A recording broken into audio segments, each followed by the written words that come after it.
سەرۆک بايدن ji civîna bilind a welatên Bakurê Amerîka li Meksîko vegeriya Washington. Îranê zelamekê dî beşdarî di nerazîbûnên çendmehan de kirî li Sêdarê da.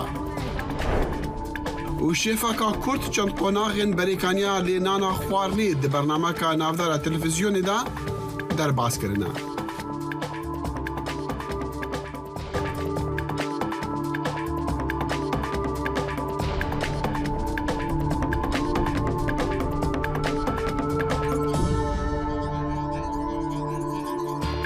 سلاف و ريز وبخير هاتن دمجدية برنامج كورت كونكشن جدنجي أمريكا لواشنطن نها حفتي سبيدا رجع شارشمية از داخل الشموهي فين دمن خوش جوارات دخازم ام جي أمريكا دست بكينو ده سي شنبه سلوك جو بايدن جيفينا بلند داري برين هر سيولاتين باكوري أمريكا فقر يا وي بالسلوكي مكسيكو سلوك وزيري كندا را دانو ستاندن لسر مجارن جريداي هر سيولاتين أمريكاي و کرنا دی جیوینا سالانه اسی ولاتین باکوری امریکا دا سلوک بایدن و اندری مانوئل لوپس و جاستن ترودو هاولدان کو بهیوی بونین خوا یل همبر کوجبری و بازرگانی کم بکن هر سیر بران بروکک یک گرتی نشاندان تاوی گرجین کو نفبراتی کلیت وان دا درکتین هرچند کو سلوک بایدن بهیس کرنا حوالبندی کریا بنگهک د سیاست خواه در ودا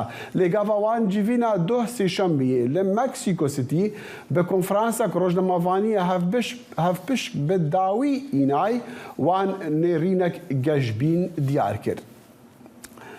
هر دوێنێ سێشەمە سەرۆک جو بايدن گوتی کە سەرسوورماوە لە کاتێکە زانی و بەڵگەنامە نهێنیەکان لە ئۆفیسێکدا دۆزراونەتەوە خۆی جارێک لە جاران بەکاری هێناوە.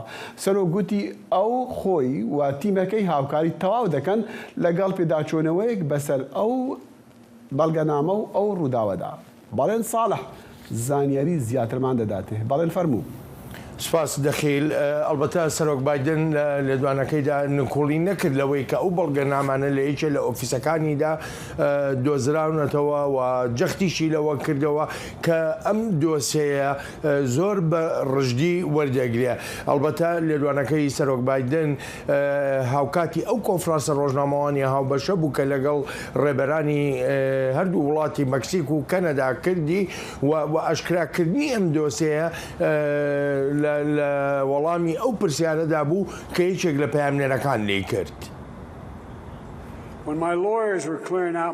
کاتێک پارێزەرەکانم خەریکی چۆڵکردنی ئۆفیسەکەم بوون لە زانکۆی پەنسیلڤانیا و خەریکی دانانی ئۆفیسێک بوون بۆم لە کۆنگریس کە بۆ 4 ساڵ بەکارم دەهێنا ئەو کاتەی جێگیری سەرۆک بووم من پرۆفیسۆر بووم لە زانکۆی پەنسیلڤانیا ئەو کاتە هەندێک بەڵگەنامەیان لە چندوێقێکدا دۆزیەوە لەو ئۆفیسەمدا و دەست بە جێزانیان ژمارەیەک بەڵگەنامەی زۆر نهێنی لەو سندوقەدا بووە. سەرۆک بايدن ئەلبەتە جەختێکی زۆریشی کردەوە لە هاوکاریکردنی دەستگا بەرپرسەکانەوە بۆ مەبەستەش ئاماژەی بەوە کرد کە تیمی یاسایی سەرۆک بايدن هاوکاریەکی تەواو دەکەن لەگەڵ ئەوەشدا کە نەیزانیوە لەناو ئەو بەڵگەنامانەدا چ جۆرە زانیاریەک هەبووە. ئەوەی پێویست بوو پارێزەرەکانم کردیان دەست بەجێ پەیوەندیان کرد بە دەستگای ئەرشێفی نیشتیمانیەوە و بەڵگەنامەکانیان گەڕانەوە بۆ ئەو دەستگایە. سرم سوورما کە پیان وتم هەندێک بەڵگەنامەی حکوومەت براونەتە ئەو ئۆفیسە لەگەڵ ئەوەشدا کە نەمدەزانی چی لەو بەڵگەنامەدا هەن. پارێزەرەکانم پێشنیازیان نەکرد کە بزانم چیان تێدا بووە و سندوقەکانیان گەڕانەوە و هاوکاریەکی تەواوی پێداچوونەوەکانیش دەکەن و هیوادارم بەم زوانە تەواو بێت و ئەوجا وردەکاری زیاتر باز دەکرێت.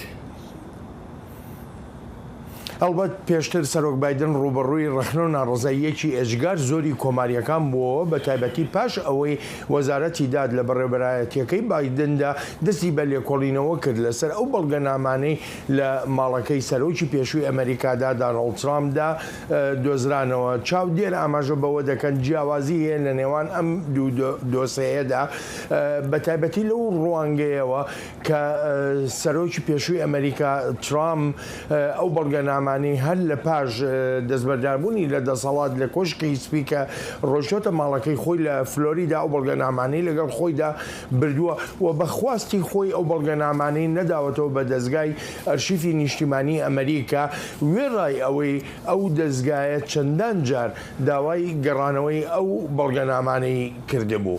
دەخیل بەڵێن سوپاس و ئالان وەسلبەرگ بە ڕێڤەبەرێ بەرێ یێ ڕێخستیا ترامپ حکمێ 5 مەهان یان 5 مەهێن زیندانیژی ڕەهاتە ڤەبرین بتاوانە ئالیکاریە دە پلانا سەختەکاریە باجەیە بەرفرەهدا دە ڕێخستیا ترامپدا. دوه سێشەمێ دها چاوەڕێکردن و وەیسلبەرگ یەک و هەفتە و 5 ساڵیە وەرەشاندن ji بۆ زیندانە ناودار ئا ڕێکرس ئایلاند یا ویلایەتە نیویۆرکێ بەرپرسێ بەرێ یێ داراییە ڕێخستیا ترامپ تەباخا بۆریدا پێناسین بە 15 تاوانن لە دژی خوا کرد کو ji ساڵە 2005 حتا 2017 وی و ڕێڤەبەرên دیژی پەرە بڕێکên neqanûnî وەرگرتبوون. وی دê çarçoveyê cezayê xwe da nêzîkî 2 milyon dolaran bac û cezayên dî dana. دوێنێ سێشەما دەستگای دادوەری ئێران ڕاگەیاند کە سزای لە سەردەدانی بە سەرکەسێکی دیدا سەپاندووە بە تاوانی پەیوەندی لەگەڵ خۆپیشاندانەکان. کۆماری ئیسلامی لە دوای کوژرانی ژینە ئەمینی تەمەن 22 ساڵ لە 16 سپتەمبەرەوە بە تۆمەتی پێشلکردنی یاسای جلوبەرگی توندی ئێران تووشی نائارامی مەدەنی بووە. ماڵپەڕی هەواڵی میزان ئۆنلاین سەر بە دەسەڵاتی دادوەری ئێران بەڵاوی کردووە جواد ڕوحی بە تۆمەتی فەساد لەسەر زەوی سزای لە سێدرەدانی بەسەردا سەپێنراوە. ئەو حکومە کە هێشتا دەکرێت تانە لێ بدرێتن ژمارەی ئەو کەسانەی کە دەسەڵاتی دادوەری سزای لە سێدەرەدانی بەسەریاندا سەپاندووە دەگاتە 18 کەس. جەواد ڕوحی بە سەرکردایەتیکردنی کۆمەڵێک ئاژاوەگێر هانی خەڵکی داوە بۆ دروستکردنی نائارامی و هەروەها بە سوتاندنی قورئانی پیرۆز تاوانبار کراوە. ئایا ڕاگەیاندنی ڕێکخراوی مافی مرۆڤ سەر بە نەتەوەی گرتووەکان کە دەڵێ لە سێدەرەدانی خۆپیشاندانان لە ئێراندا سزای کوشتنی بە ڕازامەندی دەوڵەتە کە ئەمە ڕاگەاندنی دوێنێی ئاژانسی مافی مرۆڤ بوویان لە نەتەوەی گرتووەکاندا و لە کۆنفرانسێکی ڕۆژنەمەوانیدا ئەم ڕاگەاندنە دوێنێ درا لە نەتەوەی گرتووەکان. باجێ لەم راپۆرتە بگرین کە باسی پێشێلی مافەکانی مرۆڤ بکەن.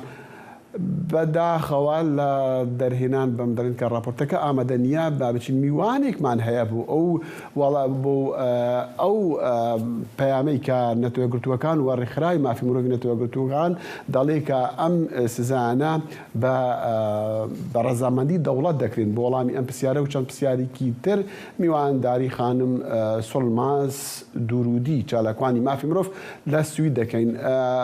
سوپاس ئەم کاتت باش. ڕاگەاندنی ڕێکخراوی مافی مرۆڤ ڕنگدانەوەی ڕووداوەکانی ناو ئێرانن کە باس لە پێشێلی مافی مرۆڤ و زیندانی و لە سێدەرەدان دەکەن. ئەم کاتتان باش. سپاس بۆ ئەم دەرفەتە. دیارە باسی سزای کوشتن بە ڕەزامەندی دەوڵەتتان کرد کە ئەوە دەتوانم بێژم جگەلەوەی کە خۆیان بڕیارەدەن خۆشیان بەڕێوەی ئەبن.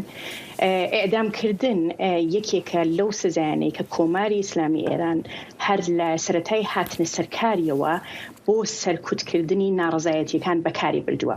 دیارە بەگشتی سزای کوشتن یەکێک بۆ لەو شێوازانەی حکوومەتی ئێران لە زۆر بوار بەرامبەر بە هەموو ئەو کەس و دیاردانەی کە خۆیان بە باشیان نەزانیوە بەکاریان هێناوە.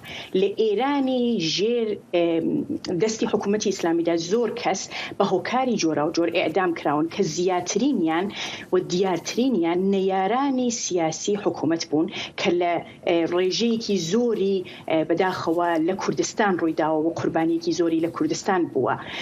دیارە نمونەی دیکەش زۆرن کە دەستگای قەزایی حکوومەتی ئێران بۆ چارەسەرکردنی خەسارە کۆمەڵایەتیەکان یان لادان لە یاساکانی خۆیان خەڵک بە سزای مەرگ گەیاندووە. لە ڕاستیدا حکوومەتی ئێران هەمیشە کوشتن زیندانی و ئەشکەنجەی بە بیانووی جۆرا و جۆر بەرامبەر بە دانیشتوانی ئێران بەکارهێناوە. لە راپۆرتێکی ئەمنستی کە چاوم لێکۆ لەم ڕۆژانە بینیم کە لە ساڵی 2022 بە شێوەی ناوەنجی ڕۆژی یەک کەس لە ئێران سزای مەرگ دراوە کە بەڕاستی ئەمە ڕێژەیەکی زۆر ترسناکە و نیشانی ئەدات کە کۆماری ئیسلامی ئێران ئەو حکوومەتە شێوەیەکی بەڕاستی نامرۆڤانەی بەرامبەر بە خەڵکەکە هەیە. خانم ینی ئەمە دەزانین کە کۆمەلگای نێونەتەوەیی سڵماس خانم ببورە دەزانین کە کۆمەلگای نێونەتەوەی هاوڕایە و یەکگرتووە لەسەر ئیدانەکردنی پێشکەرەکانی ڕژیمی ئێران بەڵام هۆیەکەی چییە کە کارێک ناکەن بۆ ڕاگررتنی ئەم پێشێریانە؟ ڕاستیکەی ئەوەی کە کۆمەڵی نێونەتەوەیی لەم ماوەیە کردوویەتی بەرزترین ئاستی پشتیوانی خۆی بووە لە ماوەی ئەم 44 ساڵا کە ڕژیمی کۆماری ئیسلامی ئێران لەسەر دەسەڵات بووە. لە ئاستی دیپلۆماسیشدا دەوڵەتی ئامریکا و دەوڵەتانی ئوروپایی ئەمە یەکەم جارە کە ئاوا زۆر بەرین و بەتوندی پشتیوانی بکەن. بەڵام میتر هەندێک شتیش هەیە کە کاریگەری هەیە لەسەر ئەوەی کە بەجددی و بەکردەوە پشتیوانی خەڵک نەکەن. یەکێکەوەی کە مثلا دەوڵەتانی چین و رووسیا کە هاوپەیمانی حکوومەتی ئێرانن لە شۆرای ئەمنیەتدا ئەتوانن هەموو ئەو بڕیارانەی کە دژی حکوومەتی ئێران ئەدرێت هەڵبۆشێنەوە. شتێکی تریش کە بەڕاستی ئەتوانم باسی لێ بکەم ئەوەی کە پەیوەندی ئابووری بەرینی وڵاتانی ئوروپا و شرکەتە گەورەکان قازانجیان هەیە لە بەردەوامبوونی پەیوەندی لەگەڵ حکوومەتی ئێرانە هەرچەند لەگەڵ پرەنسیبەکانی ئەوانە نێنەوە بەڵام لەبەرەوەی کە قازانجیان هەیە بەردەوامن. ئێمە باسی چەند وڵاتی دەکەن سڵمەس خان چەند وڵاتی کوتو گوتت ئێران یان رووسیا یان وڵاتانی دیکە بەڵام وڵاتانی وەکو فەرەنسا وەکو یەکێتی ئەوروپا وەکو بریتانیا سزان لەسەر ئێراندانەوە و حتا فەرەنساش داوای ئەوەی ینی وەکبڕی باڵوزی خۆی کشاوە لە تاران. یعنی ئەمانە ئەم وەکو بڵی وەڵامدانەوە تا چەندێک ئەوەیە کە ڕنگدانەوەی هەڵویستی ئەو وڵاتانەیە بەرامبەر بەوەی کە لە ناو ئێراندا ڕووەدا. بێگومان ئەم ناڕزایەتی کە ئێستا لە ئێرانە بووە و هەموو ناڕزایەتیانی کە لە دەرەوەی وڵات بووە ئەو گوشارەی کە خراوەتە سەر ئەم وڵاتانە لە دەرەوە مثلا بۆ نمونە من خۆم لە سویدا ئاژیم بە بەردەوامی فشارهێنانە سەر دەستگاکان سەر حیزبەکان یعنی ئەمە کاریگەری بووە. بەڵام لەوانەیە ئێمە وەکو کورد وەکو کەسانێک کە ئەو خەڵکەی لە دانیشتووی جوغرافیا ئێرانن چاوەڕوانیان زۆرتر بێت بەڵام لە ئێستادا ئەوەی کە ئەبینین قازانجێنی ئەگەر ڕووخانی کۆماری ئیسلامی ئێران بکەوێتە ناو ئەجندای کارکردنی دنیای ڕۆژاوە ئەوە بەڕاستی بە گەرمتر و بە باشتر پشتیوانی لەکەن. بەڵام لە ئێستادا بەڕاستی خەڵک زۆرتر پشتی بە خۆی بەستووە بە یەکگرتووی خەڵک. دیارە بێگومان ئەم هەڵوێستانی کە وڵاتانی ئوروپایی گرتیانە کارگەری ئەبێت و تەسیری خۆی هەر ئەبێ لە داهاتوودا بەڵام بەڕاستی بێبێژم کاری زۆر جددی گەرەکە هەتا وەکو بتوانی قەناعەتیان پێ بکەین. باشە سڵماس خانم دیسان کۆمەلگای نوێنەتەوەی وەکو خۆمان دەزانین یانش حتا چالاکوان لە ئێرانە دەڵێن کە دەوتری کە ئەگەر یەک جار ڕژیم کەوت ئەوە کۆتایی پێدێتن بەڵام ئەگەر ڕاپەڕینی جەماوەر شکستی هێنا بە ئاسانی و لە هەر کاتێکا دەکرێت سەری هەڵداتەوە. ئایا شۆڕەشی ژیان ئازادی کۆتایی بەدەسەڵاتی ئێران دێنێ یانش گەلانی ئێران پێویستی بە شۆڕەشێکی ترە؟ دیارە وەڵامی و پرسیارە ئاسان نیەوەی کە بزانین ئایا ئەم شۆڕەشە ئەگاتە ئامانجیا چۆن ئەبێت بەڵام شتێکە زۆر دیارە ئەوەی کە مێژووی ئێران دابەشە بێت بە پێش شۆڕەشی ژینە و دوای شۆڕەشی ژینە و ئەوەی کە ئێستا ئەم خەڵک بە درێژایی چواردەیە زۆر جار هاتوونەتە سەر شەقامەکان بەڵام ئەم جار زیاتر لە وەختەکانی تر هەموو ئێرانی گرتووە بنابێ بیریشمان بچێت کە بەڕاستی ژنی کورد پێشەنگی ئەم شۆڕەشە بوون و دوایی هەموو ئێرانی گرتەوە. یەک دوو شت هەیە کە بەڕاستی یەکێک ئەوەی کە هەموو خەڵک ئەبێ درک بەوە بکەن کە قازانجیان ئەبێت لە کەوتنی ئەم شۆڕەشە ئەوەی کە ئەیبینین زۆربەی تاکەکان هاتوونەتە سەر شەقامەکان چونکە ئەزانن قازانجە بینن لە کەوتنی کۆماری ئیسلامی ئێران. شتێکی تریش کە ئەتوانێت گروتینێک بدات بەم شۆڕەشە ئەوەیە کە چون ئێستا لە دەورەیەکی هێمنی خۆیەتی لە سەرەتا زۆر گروتینی هەبوو ئێستا لە دەورەیەکی هێمنی خۆیەتی بەڵام بمانەوێت و نەمانەبێت بۆ ئەوەی کە خەڵک تا ڕادەیەک لە دەستەبەربوونی مافەکانی خۆیان لە داهاتوودا دڵنیا بن بۆی کە گروتینێکی زۆر زۆر بدەن بە شۆڕشەکە بۆ نمونە نەتەوەژیە دەستەکان ژنان چینی هەژار کۆمەڵگای چینی هەژاری کۆمەلگا کەمینە ئاینیەکان و تەنانەت کۆمەڵی پەلکە زێڕینەش ئەبێ دڵنیا بن لە ڕەوتی داهاتووی ئەم ئاڵوگۆڕە. خانم سڵماس دوورودی چالاکوانی مافی مرۆڤ لە سوید لەگەڵ دەنگی ئەمریکا بوو. زۆر سوپاس وتەبێژی زۆر سپاس بۆ ئێوە. سپاس بۆ تۆش. وتەبێژی ئاژانسی مافی مرۆڤی نەتەوەی گرتووەکان دوێنێ سێشەمە ڕاگەیاند کە سزای لەسەردان لەلایەن حکومەتی ئێرانەوە وەک چەک بەکاردێنێ بۆ ئەوەی ترس بخاتە ناو دڵی خەڵکو و بۆ نەهێشتنی ناڕزەتیەکان و وتیشی کە لە سێدەرەدارنەکان سزای کوشتنە بە ڕەزامەندی دەوڵەت. ئەمە دوای لە سێدەردانی 4 کەس دێتن لە چەند مانگی ڕابردوودا و هەڵبەت ئەمڕۆژ ڕاگەیاندنێکی بەو شێوە دراوە. ئەم ڕاپۆرتە ببینین. ئێران ڕۆژی شەممە 2 کەسی بە تومەتی کوشتنی ئەندامێکی هێزە ئەمنیەکانی ئێران لە کاتی ناڕەزایەتی سەرتاسەریەکاندا لە سێدارەدا و هەر لەو کاتەوە سزای زیاتری لە سێدارەدانی سەپیاندووە بەسەر خۆپشاندەرانی ناڕازیدا. لە بەیاننامەیەکدا هاتۆ نووسینگەی مافەکانی مرۆڤی نەتەوەی گرتوەکان زانیاریان پێگەیشتووە کە 2 لە سێدارەدانی دیکە لە ئارادایە. حکوومەتی ئێران ڕێوشوێنەکانی لێکۆڵینەوەی تاوانکاری و سزای لە سێدارەدان وەک چەکێک بەکاردەهێنێت بۆ سزادانی ئەو کەسانی کە بەشداریان کردووە لە ناڕەزایەتیەکاندا و بۆ لە ناوبردننی ناڕەزایەتیەکان. ئەمەش پێشێلکردنی یاسا نێودەوڵەتیەکانی مافەکانی مرۆڤە. لەم دوایانەدا 4 خۆپیشاندەر لە مانگی ڕابردوودا دوابەدوای دادگاییکردنی بەپەلە بەکەمترین زامنکردنی دادگاییکردنێکی دادپەروەرانە و نەبوونی ڕێکارێکی یاسایی کە یاسای نێودەوڵەتی مافەکانی مرۆڤ کە داوای لێ دەکات لە سێدارەدراون. یاسای نێودەوڵەتی مافی مرۆڤ ئێران پابەند دەکات و ئەمەش وا دەکات لە سێدارەدانەکان وەک کردەیەکی سەرکوتکارانە بۆ لێسانەوەی ژیان هەژمار بکرێت. ئەو نوێنەرەی مافەکانی مرۆڤ ئاماژەی بەوەش کردووە پێشێلکارێکی زۆر ئەنجام دراوە لە ڕێوشێنی نایاسایی و دادگاییکردنی نادادپەروەرانە لە کەیسەکاندا لەوانە جێبەجێکردنی بڕگەی تاوانکاری ناڕوونی لە هۆنینەوەی تاوانەکاندا و ڕەتکردنەوەی دەزڕاگەیشتن بە پارێزەرێکی هەڵبژێردراو دان پیادانانی زۆرم لێ لەژێر ئەشکەنجەدان و ڕەتکردنەوەی مافی تانەدانێکی ڕاستەقینە. ڤۆلگەر تورک کۆمسیاری باڵا ڕاگەیاندووە کە گرتنەبەری ڕێوشوێنە تاوانکاریەکان بۆ سزادانی خەڵک کە داوای مافە سەرەتاییەکانی خۆیان دەکەن بۆ نمونە ئەوانەی کە بەشداریان کردووە لە خۆپیشاندانەکاندا واتە کوشتن بە بڕیاری دەوڵات. خۆپشاندانە ناڕەزایەتیەکانی ئێرانیشێکە لە بیورترین ئاڵنگاریە سەختەکان بۆ ڕێبەرانی کۆماری ئیسلامی ئێران هەر لە دوای شۆڕشی ساڵی 1970 گەلانی ئێرانەوە. ئەو ناڕەزایەتیانە توانی پشتیوانی ئێرانیەکانی لە هەموو چون و توێژەکانەوە بەدەست بهێنێت و داوای ڕوخانی فەرمانڕەوەکانی کۆماری ئیسلامی دەکەن کە ئەمە ئاڵنگاریی گەورەیە بۆ ڕەوایەتی حکومڕانی کۆماری ئیسلامی ئێران. پێشێلکاریەکانی گرتنەبەری ڕێوشوێنی یاساییەکان و گەرنتی دادگاییکردنی دادپەروەرانە کە لەلایەن نووسینگەکەمانەوە تۆمارکراون هەمانەی خوارەوە لە خۆدەگرن. جێبەجێکردنی بورگەی تاوانکاریەکە بە ناڕوونی ڕەتکردنەوەی ڕادەستگەیشتن بە پارێزەرێکی هەڵبژێرا و مافی پێشکەشکردنی بەرگری داپێدانانی زۆرەمرێ کە لە ڕێگەی ئەشکەنجەدان و مامەڵەی خراپەوە جێبەجێکراوە.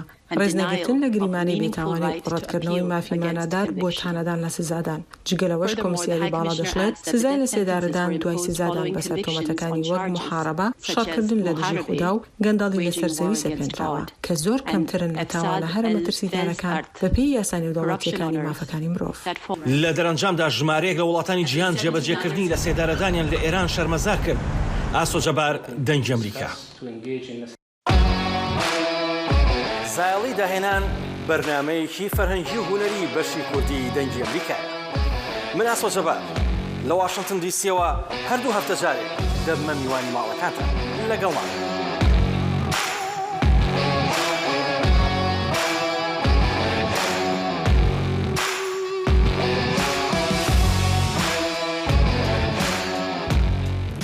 ئینستیتوتیا کوردیا واشنگتنی دۆ پەرلەمانتارێکی کەنەدی تۆم کمیچ بەخواندبوو بریس کمیچ لەسەر گەلێک مژارین گرێدای سیاست مافی مرۆڤان و پرسگرێکین کوردان ئاخەفت.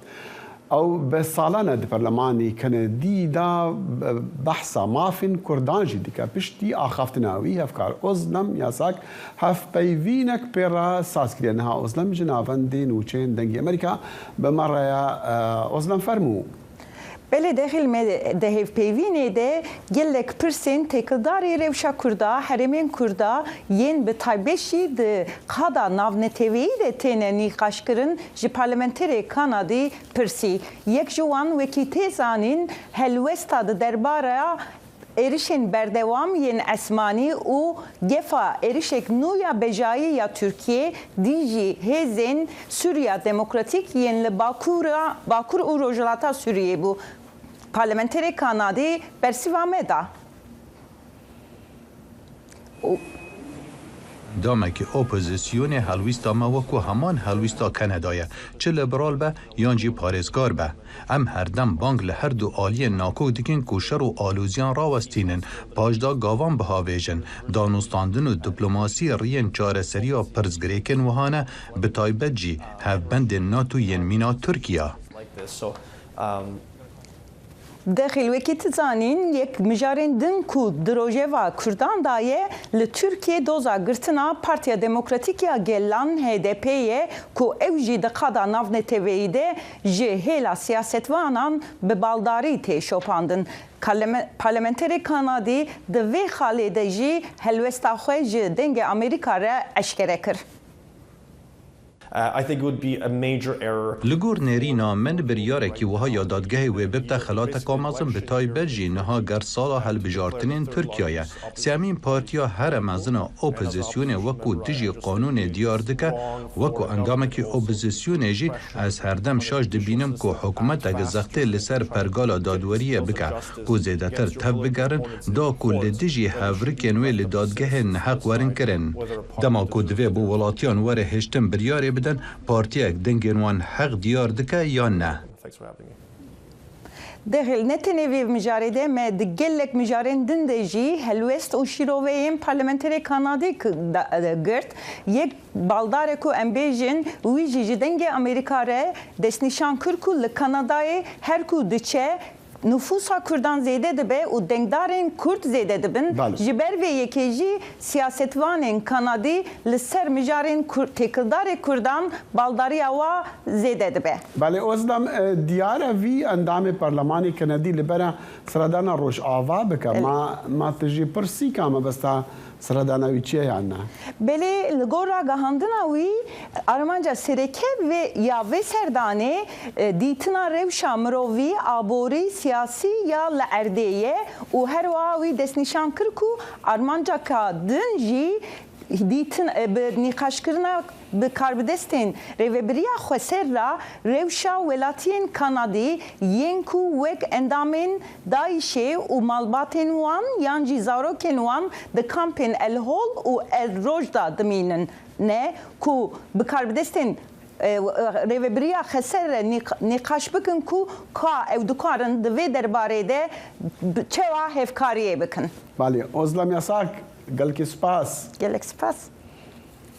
وقف إيريشن تركيا دبن سادمان آرامی لحرم باکور روشلاتی سوریا سیاست مدار لوردی بیجن کو ترکیا دخوازا تکالیین دنیو برا حسدی و کوالسیون نفنه تویده لاواز بکن ترکیا جس سالا 2018 ورسی إيريشن بجایی آنینا سر حرمین کردان لباکور سوریا زانا عمر پیامنری دنگی امریکا لقا مشلو و مجاری دشوبینا گفو ایریشن ترکیه دبن سدما نا آرامیه لهرمین باکور رجلاتی سوریه لگوری فرماندارین هسده هر ایریشه که ترکیه دبه درفته که مزنج داعش رگو تولهویه چیکه و ایریشان پیک بینه ریوبری اوفیس راگاندنا یکینین پاراستنا گلیه پگه گو هیزا سرکه یا هسده یه سیامند علی دبیجه گو داعش یه هری سوده جه ایریشن ترکیه لسر هرمین کردی سوریه وردگره. اف ایریشن دولت ترک هر بد خرطونه کی پرمازند ده و ایریشن داعشه و اف ده هر ایریشه کی اند هر تهدیده کی دولت ترک ده لسر هرمی چی و قزنجی هری مازن اف هزن رادیکال اف هزن تندرود سر واد داعش او قزنجی هری مازن دگری. لالی اکیدن انقره هسده وکه بشکه جپکه که دبینه لورا دبیجه دوی اول سر سینوری ترکیه نمینه. سروک ترکیه هر جارفه یکی تکز دکه گو تو جداهی دنافبرا هسده یه پگه و پکه ده تونه لێ نە ئەمریکا و نە کوالسیۆنا ناونەتەوەیی یاشەرێ دژی داعشێ vê nêrînê dipejirînin. Seroka Desteya Rêvebir a Meclisa Sûriya Demokratîk Mesede İlham Ehmed di hêpevîneke taybet el gel dengê Amerîka beriya niha gotibû got Tirkiye dixwaze mijara Daişê li gor berjewendiyê xwe bikar bîne. اعتراف قبولك جه هێزا Sûriya Demokratîk ra çîbû ev ya li xweşiya Tirkiye naçî. Yani wexta ku van êrîşan li ser herêmê pêktînî yek dixwaze vê mekanîzmayê xirab bike. Dixwaze tîkiliya navbera hêzî koalîsyon û qesedê de xirab bike. Li gorî şopîneran têkiliyên êrîşên Tirkiye bi xurtbûna Daişê re ne mijarekî nû ye.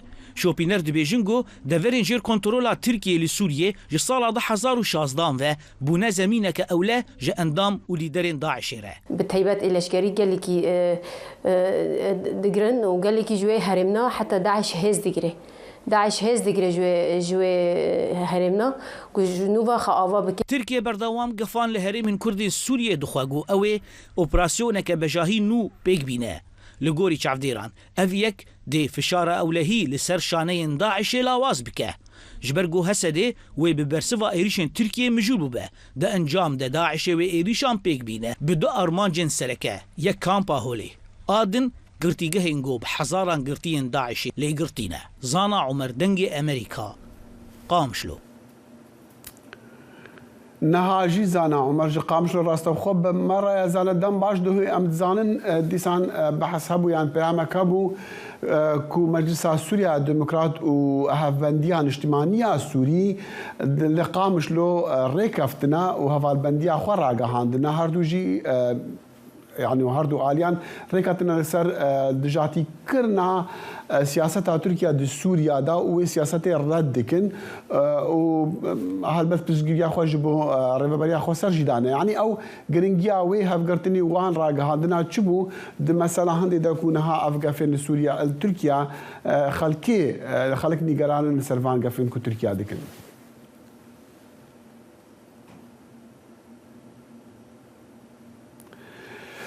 بدا خوازا لیبرنی جاره کدی دیاره پیوندی ما بزانا عمر رب امری ما لقامش لو نقل کی باشه پیوندی خرابه لی ام جاره کدی اگر مکاری کو پیوندی ما باش بود دنگی ولا ما فيديو باش و ام فقرن جبو بحث کرنا روشاکو نهال ور جامعی چه دباب تابج پشتیوان گفن ترکیه لیسان ام بش ناف ترکیه و ترکیه هر سال بری بهن ودانا نیوا سالی دبستان ناوین دا جخوان دکارم تی خواستن فرمان پر بکن کادخوازن چوانه تایبت دو جاران ده هفتیه که دا بخوینن هتاکو به فرمی پول ورن وکرن سندیکا ما مستعان لآمده دیو باون وانا دخوازه یعنی دیو باون خندکارن دخوازه هتاکو زاروکن وانه زمانی کردی داخواز بکن چونکو دوی پیش وقت خوندنگه ما مستعان جوارات ترخان بکن خجار فارقین پامیر دنگی امریکا آمده نها لپیش سندیکا ما مستعانم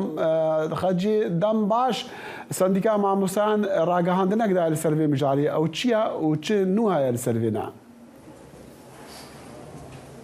راست دم باش داخل قاسکی بره داخویانیا سندیکای پروردهیه چه بوک بانگوازی هم المالبات هم الماموستای جکرنج بوی درس کردی آهل بجرج بو زارو کن کتشن دبستانا سرطای بکرن وقتی کت زانن ترکیه پروردهیه کردی نه یاسایتنه هفته دو جاران زارو که کتشن دبستانا ناوینی دکارن درسن هلبجرن لی لگوری دانین که سندیکا دبجه حتی ناشخول سران سر ترکیه تنه کم زده 107 ماموسته لدبستانانه و لهر دبستانی جی درسن پرورده یعنی درسن کردی نایه هلبجارتن شو بالی دکشن سر به یکیش برکت بشن انا هدما تجکرنا دخوازنامه راگهانه دخوازنامه و بانک مالبات کن کو دوی برا هایجوی مافی خو هبن و جبو زارکا هفته دو جار بجی 2 ساعت بجی درس کردی هلبجارن کو هایج زمان خو هایج هبون خوجی هبن بار 20000 به آوایی که فرمیل سرانسر ترکیه در ساعتی هلبجارتن لی سال چابه باورد کم محکشون دویجی دیار به داخل یعنی خجی دیوی هر خوندنگاه لحالی خواه بزانه کارچان خوندکارن وان دخوازن کردی بخوندن یعنی خوندنگاه بگشتی یعنی لآمدی بگشتی حتی کوانه بین وکرن افچاواد دبا بله ج 2012 وردا وکی یاسایی یعنی درسن بجن که مندم کردی وکی دبنه بان درسا زمان زندی دانه وکی تنی درسا کردی 2012 دا خواندکار دکارن ترجیح بکن لی چوا ما مستدکان تایمش بوی ما مستدکی دکار به درس بده لازمه هفته 15 ساعت درس کردی بده یعنی او اگر که خواندکار وی درس ترجیح نکن دولت شی وزارت شی دبیجه که اف درس پرزیده ناید دخواست کرن لو من نحو جه پیدویت نکو ما مستدکی تایب کرد خو فارسی هفته ما مستعتن تاین کرد 2015 وردا و تزانی 2011 دال زانینگه ها ارتقلی علوموشه لدرسی ما زانینگه و بون ما مستدکی کردی تیم پرورده کرن لی حتی ناج نیز 1500 حب ما مستد در شونه تن جوان ام تکارن بهشون کو بگشتی نه 107 حب ما مستد هنه اجبار کو کیم جیتن ترجیح کرن پری ما مستجی برانش خود گو هدین از بجم ما مستد کردی در باس باشا زمان ترکی انش زمان انگلیسی دبه لیج بوی ما مستد کی کار به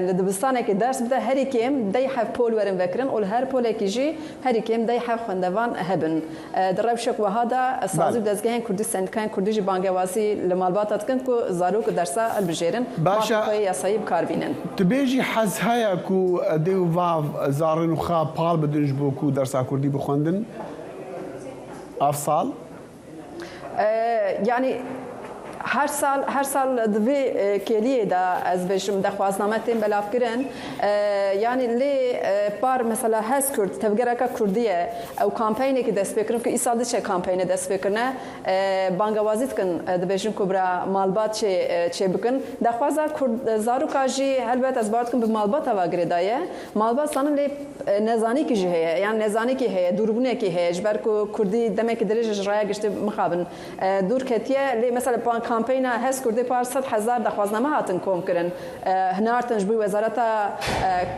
پروردهیه این ساجد است همان چرچوه بانگوازی که هی پارتی سیاسی جب بانگ بکن جبو کو مالبات هشیار بکن لی زاروک امتکارم بشن که بکردی تایبت دوار زاروک آدم خابن کم زیده ام دبیزن که جکوچه کلان هم آمده هم جباشر کرده کردی هدی خالد به جبروی هشیاریک و بانگوازی یک مازن هیه خاجي من دخواست از بپرسم سبعرد استانبولي كنتي قوتن كو باجاري كو هري جماعة مظنة كردان لورا يعني لورا اگر زارو دخوندن هاكي هابن الكرد وبكارن دخواست بكن كو زماني كردي بخوندن يانا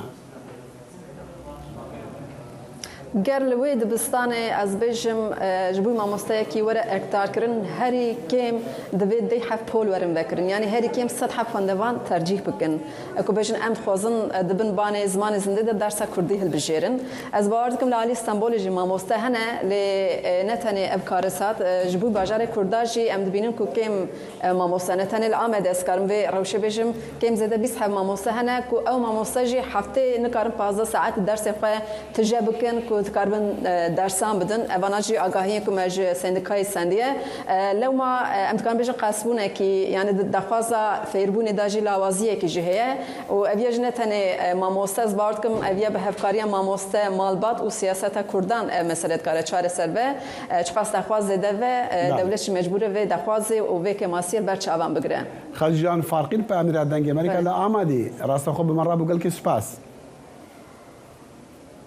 سپاس خوش هر لی ترکیه به کربونا کریزا آبری روشا مالبات خزان خراب ترد به لوانی هجمارک مالبات لکولانان به برهف کرنا برمایان جیانا خواه برهف دکنیان بد دومینن بسپورین کار دبیجن کو نها لباجار روانی 400 مالبات هنه لبند آلیکارین روزانه نه حتی کو جیانا خواه بدومینن دوی راپورتی دا په امیر دنگی امریکا عارف اصلا امی ببینین یعنی امی چیروکا مالبات کی کو ببرهف کرنا برمایا جیانا خواه لدومینه ببیسین لوانه سلیمان تانی هفته سالی یک جی کسین کو به برهفکرنا برماهیان دبارا مالباتا خوا پیکتینه. او سر صبح ساعت 8 حیا نه شب توی تمن خوی مازن لکولانان دیگره و برماهی ناوا مالانین وکی آسن لایلون کارتون و هر وها برهف دیگه و دفروشه. به وی که روزی هری زیده 100 TL آنکو $5 قازانشته که او هول دده به وی پرای دبارا مالباتا خوا پیک بینه. لیلیگل قریزا آبوری همه تجبها بویه و روشاوی خرابتر بویه. خود معظم از کومتیم دم انبار هست انبار دم عربی بدو صنایع جوینی قدش مصدینه مانی چوبی نویتم خود انی یعنی فضا و جریم میلیارده که تان بریا 3 سالان جالی دولت و جگند خوی پیان سجولمرگ مینا هزاران گندیان به دار زور هاتیه کوچکرین و جویر و جور و خیزانی بوی پاراوی او باوی 3 زاروکایا و آواهین هتی دا به آلکاریا رونشوان دردوری هاتیه چکرین و دوباره ما نهایت کرین هم نشی نایی دار کن خدا خانی کش خالتی بومنی آواکی یه چکری چون معاشین مجنینن اما یا از ما 5 نفوذ لفه میداو به خدا الله بتيت الله بالله يقولها كفر بيتي وليتيت يعني نا دست نا بينا هم طالي لترکیه $1 هجدان و 1 یورو جی 19 درباز بویه. هر وها لگور دانه داویا سال 2022 یا سازیا استاتستیکا ترکیه enflasyon بویه 64.27 صدی. پسپور کارو خباته سینان اقدبیجه کو به کریزا آبوری کسی که به کولانان برماهیان برهف دکن زیده دبن. Çünkü ve deri sektörü embezin jibu karkeran turizme, ajatiye, çandına her şey sektör şu ben bandura qayrona aburi da geley bandur kirin. Serjimara bajarê Wanê milyoneke 200,000 kesin û li gor ok ji vê serjimaretinê 150,000 kes bi fermî kar dikin û 400,000 kes jî li benda alîkariya rojanê ku jiyana xwe berdevam bikin.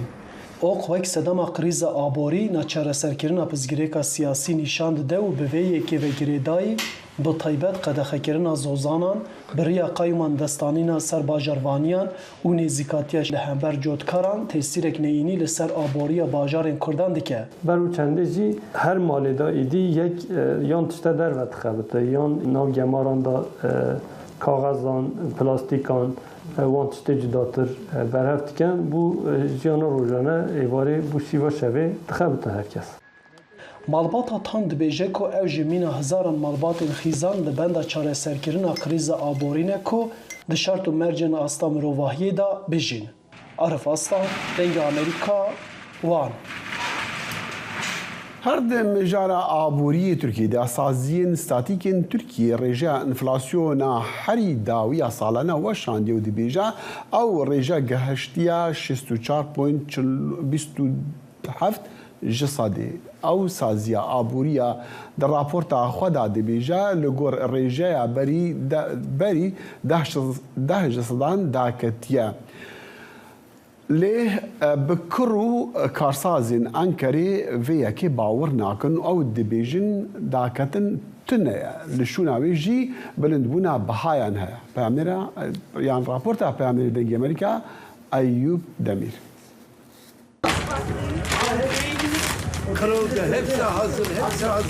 Mustafa Kılıç, 5 salê ku li Enqerê bazara Ulusê da karê esnafiyê dike. Ew bi peyvê xwe radigihîne ku heta niha ev bazar ti car neketibû vê helî. Kiliç di vê bazarê da karê goştfiroşiyê dike. Lê li ber ku goşt pir baha ye li vê derê serûpê jî difroşin. Li gorî Kiliç di demên berê da di vê bazarê da gelek kes dihatin û bi torbeyan tişt dikirin. Ew radigihîne ku êdî kes nikare bi kîloyan tişt bikire. Serûpê li gorî goşt erzan be jî Kiliç dibêje êdî kes nikare serûpê jî bikire. 50 senedir halin esnafıyım. Ez 5 salê ku di vê bazarê da karê esnafiyê dikim, dikarim bêjim di vî bazarê da rewş ew qas xirab bûye. Müşterî êdî nikare tişt bikirin. Berê bi kîloyan dikirin, lê ana tên nîv kîlo, an jî nîv kîloyê jî kêmtir dikirin. Bediya Sarı Asma jî bi xwe li Enqerê xanenîşîne. Ew gava di vê bazarê da digere, bahayên her tiştî li gorî dihata xwe gelek giran dibîne. Sarı Aslan gazincê xwe wihatîne ziman. Emekli maaşına göre çok pahalı. Ez xanenîşinim. Li gorî mûçeyê me her tişt gelek giran e. Ez ana hatim bazarê. Bi kîlo nikarim tiştekî jî bikirim. Yek yek dikirim. KESK olarak iktidarlardan icazet beklemek yerine Saziya Statistika Tirkiye TÜİK'e enflasyona herî dawî ya salane sedan 64.27 weşand. سازیên fermî herçiqas di daneyan da daketinê nîşan bidin jî lê grûpa lêkolîna enflasyonê enak vê rêjeya dawî sedan 337 diyar dike. Li ser daxuyînên TÜİKê karmendên Enqerê li pêşiya avahiya TÜİKê çalakî durust kiribûn. Rêveberê sendîkaya Keskê ev rêjeya TÜİKê ji dengê Amerîkayê ra wiha ravekir. TÜİK'in açıkladığı yıllık veri aslında uzun süredir. TÜİKê daneyên dawî weşand. Li divê derê da em dibînin ku bandora desthilatiyê li ser saziya statîstîka Tirkiyeyê heye. Reqemên ku TÜİKê weşandine hiç rastekine nîşan nade. Bilindbûna enflasyonê her zêde qed nav bazarê da diyar dike. Bazar jî wek TÜİKê nabêje. Li hemû bazar û sûkên Enqerê da bandora bilindbûna enflasyonê xwe diyar dike. TÜİK herçiqas bibêje daketin heye jî lê di nav bazarê da pêkan nîne ku kesek bi vê yekê bawer bibe. Tevahiya bikiran wek yek dengî dibêjin her tişt her roj bêtir giran dibe. Eyüp Demir, Dengê Amerîka, Enqere. ژمارەیەک پیشەوەر بەردی سەرشاخە سەختەکانی کوردستان بەکاردێنن بۆ دروستکردنی کاشی کاوبەردانە دەبرنەوە و ڕەوانەی ناوچەکانی خواروی عێراق دەکەن بە مەبەستی دروستکردنی کاشی و کەرەستەی بیناسازی لە کاتی کارکردنیاندا. پامێری دەنگی ئەمریکا دڵشاد ئەنوەر ئەم راپۆرتەی ئامادە کردو. کارێکی ئێجگار قورس و زەحمەتە، بەڵام وەک خۆیان دەڵێن ژیان ناچاری کردوون شان بدەنە ژێرباری. ئەو بەردە قورسانە دەخەنە ژێر مەشاری کارگە کە لە شاخە سەختەکانی کوردستانەوە هێنراون و دەیان بڕنەوە و ئامادەیان دەکەن بۆ دروستکردنی کاشی.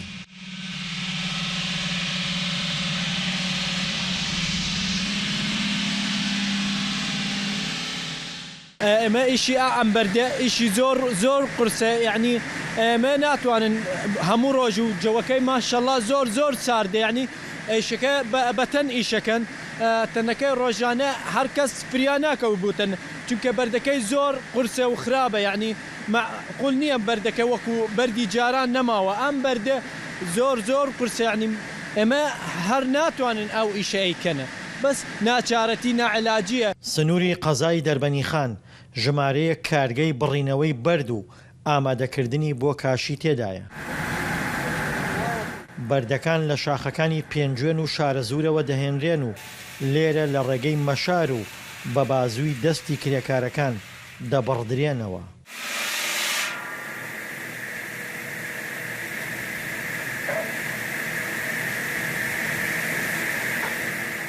لە پێشوێنە تێ بۆی را و ئەو بەردەی تەرەکرێتە کاشی و ئەورەوە بەغا و لە بەغاش ئەیکەنە مەعمەل و تلە لاشەوە ئەیوەن ئیتر ئەیفرۆش بۆ ماڵان و دوای بڕینەوەی بەردەکان و ئامادەکردنیان ڕەوانەی بەغدا و بەسرە و پارێزگاکانی تری عێراق دەکرێن. لەوێ لە کارگە دەکرێنە کاشی و لە کاری بیناسازیدا بەکار دەهێنرێن. کاکە گیان دەرە ئێمە ئەبڕین ڕۆم و بەغا بۆ خوار بۆ محەفزان جنوب وەسەد ئەوانێ ئەکەن وە کاشی ئەوان خەن ناو قاڵێ بۆ ئەوانە ئەکەن وە کاشی. لێرە کرێکارێک هەر تۆنێک بەرد بە 30,000 دینار دەبڕێتەوە. خاوەن کارگەکانیش تۆنی بەردی ڕەش بە 80,000 و بەردی سپی بە 130,000 دینار بە کارگەکانی بەغدا و خواروی عێراق دەفرۆشنەوە. دڵشاد ئەنوارێ، دەنگی ئەمریکا، دەربەندی خان.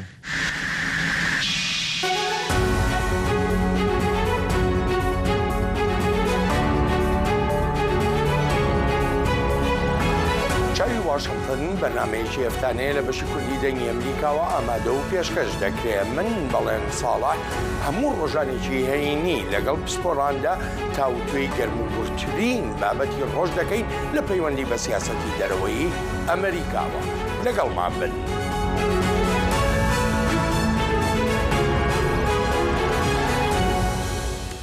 خانمەکە کووردا ئەمریکی دی پێشبڕکیا دروستکردنا خواردنی دەیا بە ناوی ئیزی بیگ باتە لەسەر نەتفلکسێ قۆناغێک دەرباز کردە ئەو یەکەم ژنا کووردا کو بەشداری پیشاندانە وەسا مەزن دەبە سەرکەتناوی ژوێ و مالباتاوێڕە جهی کەیف خۆشیە ئەو دەبێژە مالباتاوی خۆست ئەو بەشداری vê pêşbirkiyê bibe da ku xwarinên Kurdî nîşa cîhanê bide.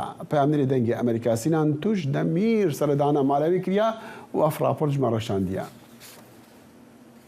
And we have Iman here representing Kurdish cuisine. Jineka Kurd û Amerîkî Iman Said Nimat di bernameyek ku bi navê Easy Bake Battle ku li ser platforma Netflixê tê weşandin da serkeftineke mezin dest bixist. I'm excited to be here. Nervous and excited. Di vê bernameyê da xwarinên malan tên çêkirin û Iman jî bi xwarinên Kurdan ra beşdarê bernameyê bû.